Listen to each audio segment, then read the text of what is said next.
রান্না শুরু করছি শাওন পাকশালা কবিতার ছন্দে। ভিডিও দেখে রান্না করুন মনের আনন্দে। নমস্কার বন্ধুরা, শাওন পাকশালাতে সবাইকে স্বাগত জানাই। আজকে আমি বানাবো পটলের একটা দারুণ সুন্দর একটা রেসিপি, পটল তন্দুরি টুইস্ট। এটা বানানোর জন্য তো পটল লাগছেই। পটলটাকে আমি চেঁছে নিয়ে ভালো মতো করে ধুয়ে নিয়েছি। আর এই যে দুই পাশ থেকে এইভাবে অল্প অল্প করে কেটে নিয়েছি। এই যে দেখুন, এগুলো ভাজলে পরে দেখতে খুব সুন্দর লাগবে। এইভাবে আমি এপাশেও এভাবে কেটে নিয়েছি। এই যে এইভাবে কেটে নিয়েছি। আর যা যা লাগছে সেটা হচ্ছে নিয়েছি আদা কুচি, রসুন কুচি, পেঁয়াজ কুচি, লঙ্কা কুচি আর একটু শুকনো কারি পাতা। আপনাদের কাছে যদি ফ্রেশ কারি পাতা থাকে তাহলে আপনারা সেটাই ব্যবহার করবেন। আমার কাছে নেই, তাই আমার কাছে যেটা ছিল আমি সেই শুকনো কারি পাতাটা দিয়ে আজকে রান্নাটা করব। এখন আমি রান্নাটা করে নেব। ওই পটল তন্দুরি টুইস্টটা করার জন্য আমি পটলগুলো একটা বাটির মধ্যে নিয়ে নিয়েছি। এখন এর মধ্যে দিয়ে দিচ্ছি পরিমাণ মতো লবণ। দিয়ে দেবো কিছু গুঁড়ো মশলা। প্রথমে দিচ্ছি হলুদ গুঁড়ো, ধনিয়ার গুঁড়ো, ঝাল লঙ্কার গুঁড়ো। হাত দিয়ে সমস্ত পটলের গায়ে আমি এই মশলাটা মাখিয়ে নেব। ভালো করে মাখিয়ে আমি 15 থেকে 20 মিনিট রেখে দেব। পটলগুলো 20 মিনিট হয়ে গেছে, ম্যারিনেট করে রেখেছিলাম। এখন আমি পটলগুলো ভেজে নেব। তার জন্য কড়াইতে সাদা তেল দিয়েছি। তেলটা গরম হয়ে গেছে, এখন আমি পটলগুলো ভেজে নেব। আমি পটলগুলোকে কড়া মত করে ভেজে নিয়েছি।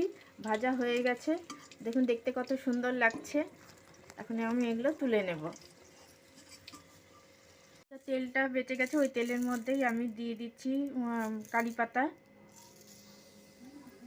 দিয়ে দিচ্ছি রসুন কুচি,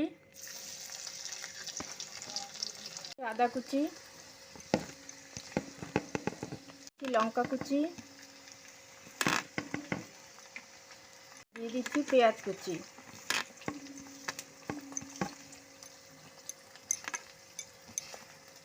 সমস্ত কিছুর সাথে তেলের সাথে ভালো মতো করে মিশিয়ে একটু ভাজতে থাকবো, আঁচটাকে মিডিয়ামে দিয়ে।